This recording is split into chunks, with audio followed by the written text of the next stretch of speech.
Morning, YouTube. Me again with another video pertaining to parent alienation and more or less my specific experiences with my situation. This morning I'd like to talk about Ruger.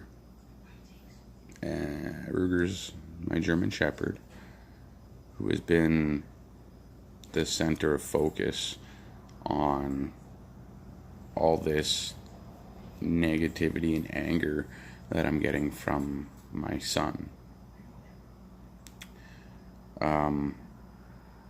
So a little backstory, a little history here.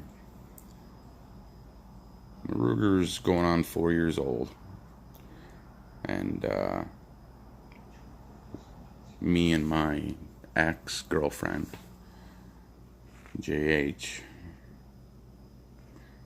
we purchased Ruger for me after I sustained a workplace injury and I believe a surgery on myself before, or on the path to being diagnosed with complex regional pain syndrome. I went from working all the time and whatnot to being home all the time. And at the time she had Mackie, a Great Pyrenees, who was quite a bit older, that she used to take to work. And so we decided that, hey, let's get a dog. Let's get Joel a dog so that I have company at home. And so after a lot of talking and looking and researching, we decided that a German Shepherd that'd be the type of dog that I would want, is a German Shepherd.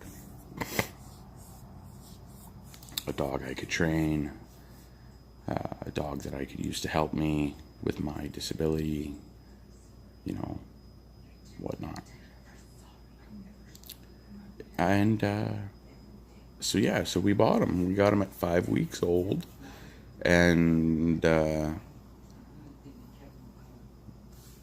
I got up in the middle of the night with the dog to let him out. That dog was a lot like having a newborn baby, and essentially I was its mama.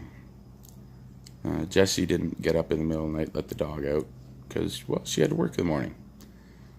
And she was gone all day with Mackie, so the dog bonded to me. It was my dog. Just like he was intended to be.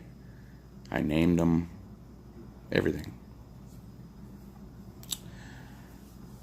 Fast forward a little ways later, Jessie's dog Mackie, as old as she was, started having some health problems, and simply just getting her in the vehicle for her to go to work with Jessie became too much. It was too hard. We had to pick her up and put her in the truck.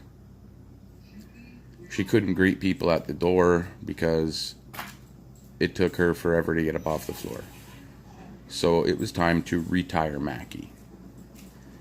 And because of where my ex-girlfriend worked, and her being left in the office alone by herself 99% of the time,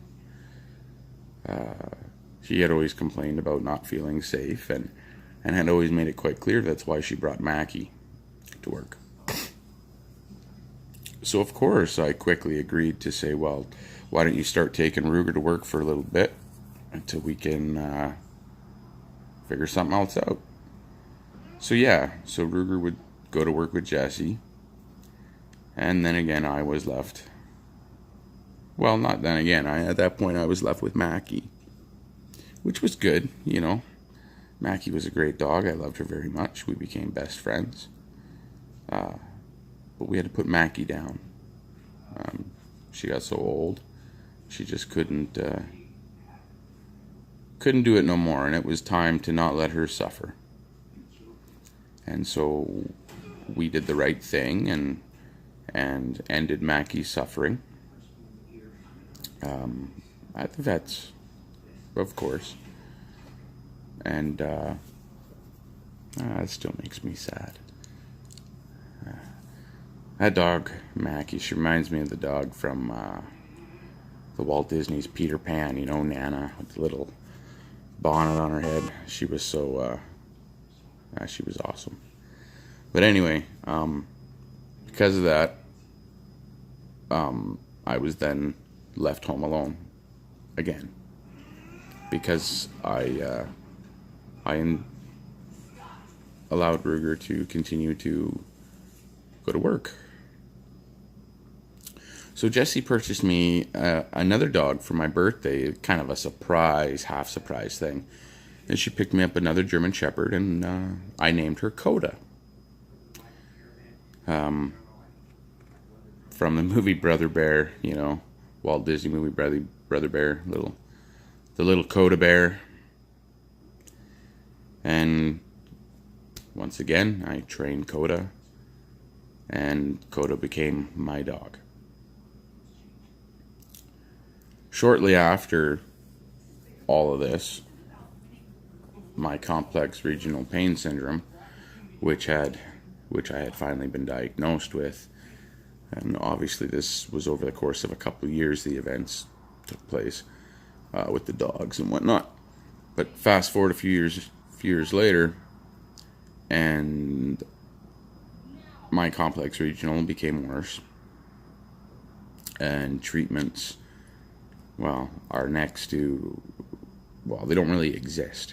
There's no cure for this disease, and there's no real treatment for it either.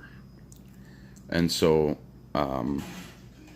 my health declined, and me and my ex-fiance girlfriend Jessie discussed it, and she thought it would be a good idea if I took a trip out east to go visit family during the nicer months as a bit of a medical reprieve, so to speak. It was discussed with my pain specialist, who thought that it was also a good idea to get away for a little while where I didn't have to worry about the dailies of being a stay-at-home dad. I could take a month off and focus on making my cognitive therapies and my health and taking care of my health a habit. I got so used to looking after everyone else that I tend to put myself last. And so, even though I was hesitant and nervous, and being away from my family made me feel, or the thought of being away from Jessie and the kids and whatnot made me feel unwanted, and as if they were trying to get rid of me, even though I understand that, you know, she probably needed a break as well. And so off I went. Came out to Ontario to visit my grandmother and my parents and my aunts and uncles. Unfortunately for me and everybody else around me and in my life at that time, my complex regional, I crashed. Things got really bad. The medication I was on and the situation and my emotional state of mind essentially gave me a mental breakdown, kind of like a midlife crisis. Just gonna fix the old hat here. The hair's a mess today. Yeah, like a midlife crisis. The doctor used the term medically or chemically. What was it? Medically induced mental breakdown. I think that's how she worded it, or something like that. And before the doctor visit, what led me to go, maybe I should go see a doctor, was I flipped out on everybody. I did. I flipped out on Jessie over the phone. I broke up with her. I said all kinds of mean, nasty stuff. And I acted like a real big jerk. And I'm very ashamed of that. I'm not proud at all. the things that came out of my mouth and the things that I was saying were definitely not what I felt in my heart. It's kind of like a Dr. Jekyll, Mr. Hyde thing, and although I could kind of see what was going on, there was really not much I could do to stop it. And so, off to the doctor I go, and the doctor knows what I have, which is astounding because most ER doctors have no freaking clue what I have. They don't know what it is. And the doctor was so amazed and surprised at the amount and the dosage of the medication I was on that her jaw dropped. She could not believe it. And so she took me off it all. Because even for somebody who needed that type of medication, I was on a dose way higher than what they should have been on. Mind you, this medication was being used on me for pain, but designed to alter the chemicals in the brain for people who weren't functioning normally. Hard to explain, and definitely not going to get into the finer details of it over YouTube, but anyway, it changed you. And so, saw the doctor, blah, blah, blah. Jess and I broke up. Was planning to move back, or go back to Alberta, which I did, with a truck and a U-Haul. I went back, went to go collect my things, and was denied access to the house that Jesse and I had purchased and remodeled and basically turned into a home over the last 4 years of our relationship. I contributed financially, put my time, sweat, energy, blood into that home, just as much as he did, but wasn't allowed back in. The Coaldale, Alberta RCMP didn't do a damn thing and made me feel like a frickin' bad guy. Although I was the victim of an injustice, they did nothing to help. Just want to let that be known. The officer that day in Coaldale was not only rude with me, but very biased, and in my opinion, just didn't handle the situation professionally at all. And if I could remember his name, I would totally do a shout out to it. All I know is he works at the Coaldale, Alberta RCMP. Weren't very kind and definitely not very helpful. Anyway, so I didn't get any of my belongings. While this is all going on, as part of the pre-plan of me originally going to Ontario was for me to search out new doctors and get into new pain clinics, because the one in Calgary, I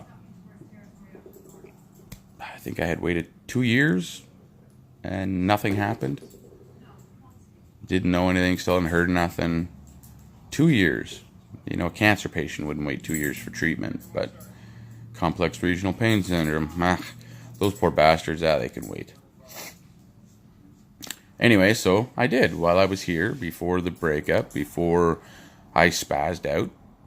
The plan between my spouse and I was check out doctors, find a better doctor, find better medical help, and I did.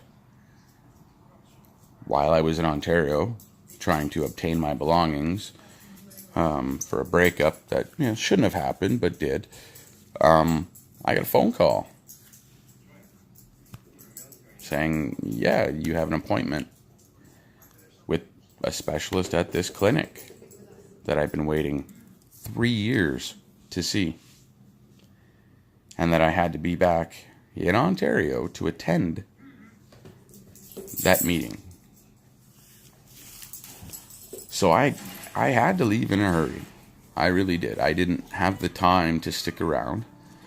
I tried pleading with my ex-wife to spend the weekend and maybe the week that I was going to be in Alberta with the kids, so that I could further explain, because they knew I was going to Ontario and why, but they did not know the events involving my medical situation at all prior to me coming back. And I usually was pretty open with the children about it, didn't lie to them or hide things about it. So I never got the opportunity to explain to them that I had to be out here to see the doctors, and people were finally going to help Daddy out. Just by chance, one of the mornings that I was in Alberta, Ruger got out of Jesse's yard, which is something that has happened a few times in the past. With living with Jesse, we got a phone call or noticed the dogs were out of the yard and had to go chase them down. It was nothing new. At the time, I thought it was just dumb luck that I happened to spot Ruger running around, and I called him, and he came, and he went crazy to see his papa, and he's my dog, and I loaded him up in the truck. Wasn't allowed to have any other of my belongings, and I certainly wasn't allowed to have Coda, my other dog, which I asked for and was blatantly told, no, you can't have your dog. I stuck around for as long as possible, trying to plead and even plan a birthday party with some mutual friends. If they watch this video, I think they will agree with that. I tried to plan a birthday party with Nevaeh, which I was denied. So ultimately, instead of wasting more money that I didn't have on hotel rooms, and knowing that I needed to be back in Ontario to attend this important medical meeting, I took Ruger and I got back in the truck. I dropped off my U-Haul trailer, empty of course, and I headed back to Ontario. While in Ontario, I made the meeting, got doctors set up, everything was going good, and had appointments ready to rock and roll, and a start date for a program. My ex-girlfriend decided that because I stole a dog, that the proper way to handle thefts or thieves is to drive across the country, which took 3 days. It's a 3-day drive from her place in Alberta to where I am in Ontario.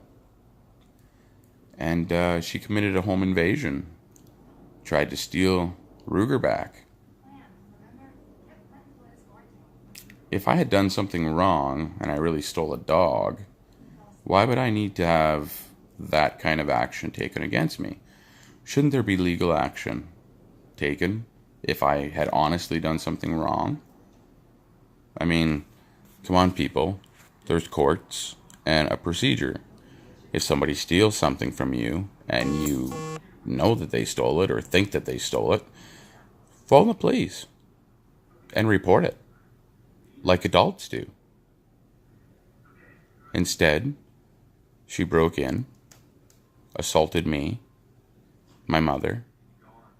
The situation caused my father to have a heart attack, which sent him to the hospital. He ended up suffering open heart surgery and had his heart completely repaired. Almost lost him that night. He almost died. She was arrested, charged. I could go get the paperwork as proof and hold it up here in front of the camera to show everybody, but I'm not going to do that. And ultimately, the police determined that, yes, hey, Joel owns this dog. He's not going anywhere. So Ruger's still here. If everything was the way that it was told to the kids, why did people have to break the law to try to right wrong? Way easier now to tell a story to the kids and make them think that, oh, Dad stole your dog, that's why Jesse's in trouble, blah, blah, blah, blah, blah, he is such a bad guy, blah, blah, blah, blah, blah.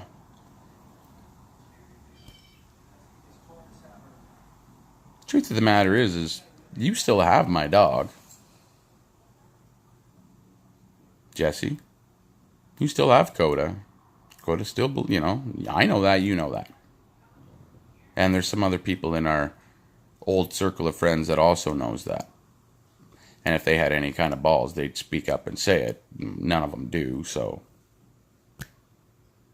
except for maybe one or two who've tried to say things nicely. Not going to drop names, but,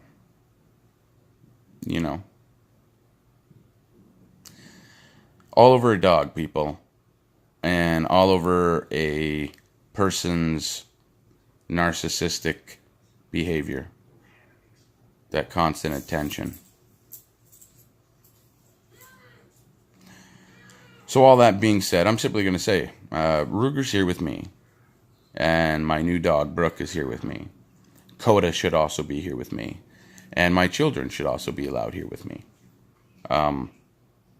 Had parenting been done properly, it would have been explained to Levi like I wanted it to be right from the go, and like I tried many times to explain it to him, that Ruger's not his dog. And although that while Levi is in my home, he is welcome to love Ruger and be his best buddy, at the end of the day, he belongs to Dad. Plain and simple. And that's how it should have stayed. And seeing how Jessie wasn't their mom, wasn't really her place to undermine that decision in the first place. And it's really disgusting and sick that my visitation has been, all my court-ordered visitation rights have been given to my ex-girlfriend. A woman charged with home invasion, break and enter, assault, had a restraining order, still has a restraining order against us, or us against her. Every second weekend she's got my kids over at her place, as if I still lived there. That's sick. That's messed up. Yet I'm out here alienated, can't make a phone call, can't have a visit, can't get a message across, and I sure as hell can't find a lawyer.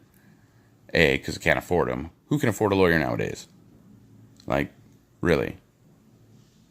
I need to be out here in Ontario because I need to attend to my medical disease, which I don't want to take anything away from anybody, but it is the worst pain disease in the world. There's no treatment. There's no real cure for it at all. And I am in the best place in our country to receive help for that.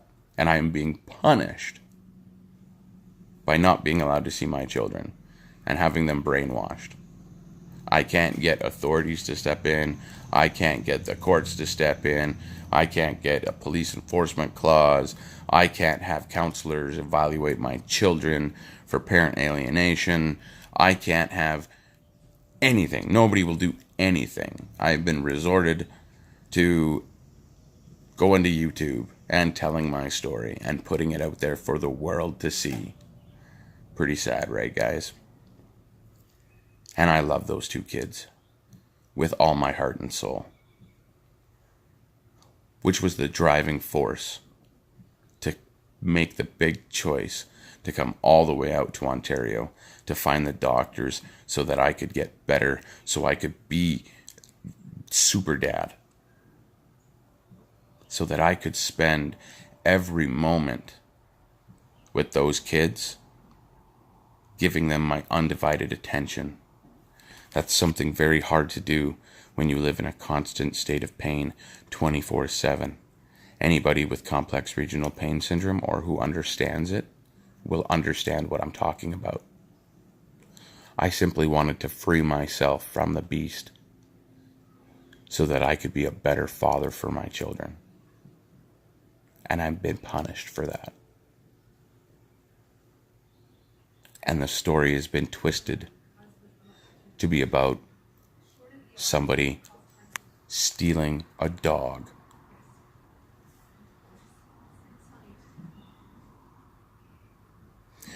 Truth is, my ex-wife Donna She didn't want me to see the kids right from day one. I've been fighting with her for 7 years.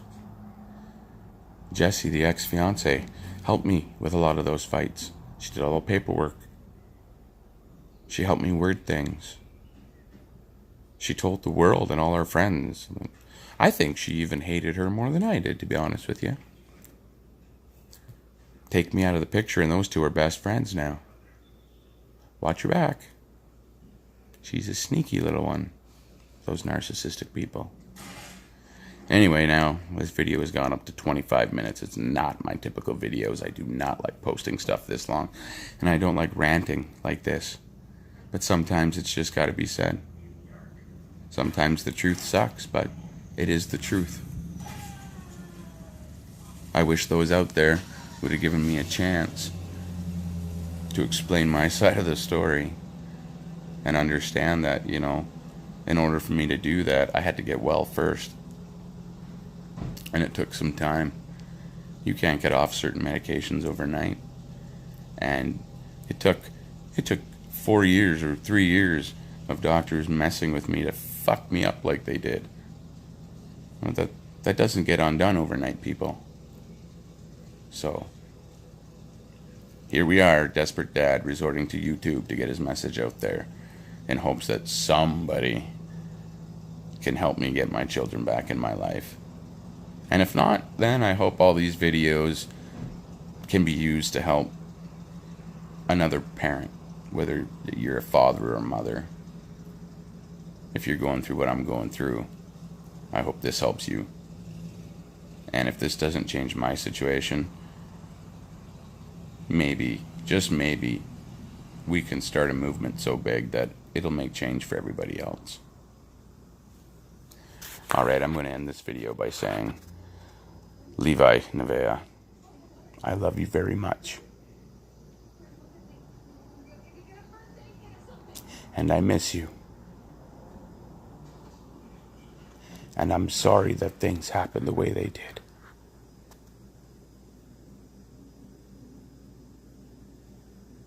But I love you very much. And my home will always be your home. And you will always be welcome in it. Levi, when you're done being angry, I will forgive you. That's what dads do. So when you're ready, you come talk to me, okay? Thanks, YouTube. Sorry. But I love you guys. And YouTube, you take care. Talk again. Bye.